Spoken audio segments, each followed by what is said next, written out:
তো দেখুন এখানে নিয়েছি আমি কাঁচা মটর, আর এখানে নিয়েছি আমি কলার থুর। আর মটরশুঁটি আর কলার থুর দিয়ে বানাবো আজকে আমি একটি নতুন রেসিপি বা গুদক। তো দেখুন এগুলোকে আমি আগে এরকম করে বাকলাগুলো ছাড়িয়ে নিচ্ছি। আর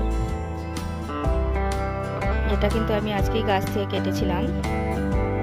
আর এবার এরকম করে দেখুন আমি ভিতরের কাগজগুলো বার করে দিচ্ছি যাতে খাবার সময় মুখে না লাগে। আর একদম পাতলা পাতলা করে আমি কেটে নিচ্ছি, দেখুন কত পাতলা করে। তো সবগুলোকে আমি কেটে এরকম করে ছোট ছোট কেটে নিয়েছিলাম দেখুন। তো এবার আমি ভালো একটু গরম জলে ভালো করে ধুয়ে নিলাম।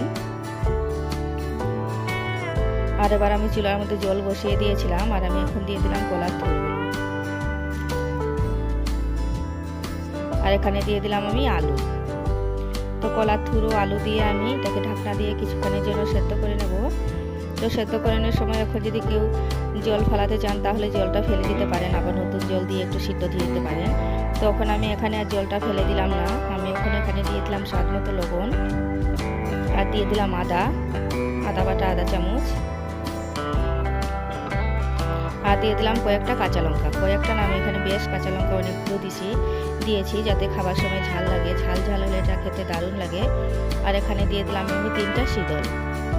তো দিয়ে আমি আবার এটাকে ভালো করে নেড়ে চেড়ে দিলাম। নেড়ে চেড়ে আমি ঢাকনা লাগিয়ে কিছুক্ষণ এটাকে সেদ্ধ হওয়ার জন্য ছেড়ে দেবো। তো দেখুন এগুলো আমার বেশ সেদ্ধ হয়ে গেছে। তখন আমি শীতলের সব কাঁটাগুলো বের করে দেবো যাতে খাবার সময় না লাগে। তো সব কাঁটাগুলো আমি হাত দিয়ে বেছে বের করে দিলাম। আর আমার রেসিপি যদি ভালো লাগে আরও নতুন রেসিপি পেতে আমার চ্যানেলটি সাবস্ক্রাইব করে দিন, আর একটি লাইক দিয়ে দিন, আর কমেন্ট করে জানাবেন আমার রেসিপি কেমন হয়েছে। তো দেখুন আবার আমি এটাকে কিছুক্ষণের জন্য ঢাকনা দিয়ে আমি এখন গ্লাসের সাহায্যে এটাকে একদম ভালো করে গুঁড়ো করে নেব। দেখুন এরকমভাবে বেশ কত সুন্দর গুঁড়ো হয়ে গেছে দেখুন। তো দিয়ে যদি শুকনা শুকনা হয়ে যায় তার একটু এখানে জলও দিতে পারেন। তখন আমি এখানে দিয়ে দিলাম মটরগুলো। তো মটরগুলোকেও আমি ধুয়ে রেখেছিলাম। তো আমি এখানে আর একটু সামান্য জল দিয়ে দেব। তো জল দেওয়াটা কেন যে আমার স্কিপ হয়ে গেছে। তো জল দিয়ে আমি আবার একটুখানি ঢাকনা দিয়ে দিলাম। তো দেখুন কত সুন্দর সেদ্ধ হয়েছে। তো কালারের জন্য যদি কেউ হলুদ দিতে চান তাহলে সামান্য একটু হলুদ গুঁড়া দিতে পারেন, না হলে হলুদটা স্কিপ করলেও পারবেন, যে হলুদ দিতেই লাগবে এমন কোনো কথা না। তো দিয়েছি আমি ভালো করে নেড়ে চেড়ে নিলাম দেখুন। আর এখানে আমি দিয়ে দিলাম সামান্য ধনেপাতা দিয়ে আমি আবার ভালো করে নেড়ে চেড়ে নিচ্ছি। আর খেতেও খুব দারুণ লাগে, একবার হলো এরকম ভাবে বানিয়ে খেয়ে দেখবেন, পাহাড়ি রান্না। তো ঢাকনা দিয়ে দিলাম আমি আবার।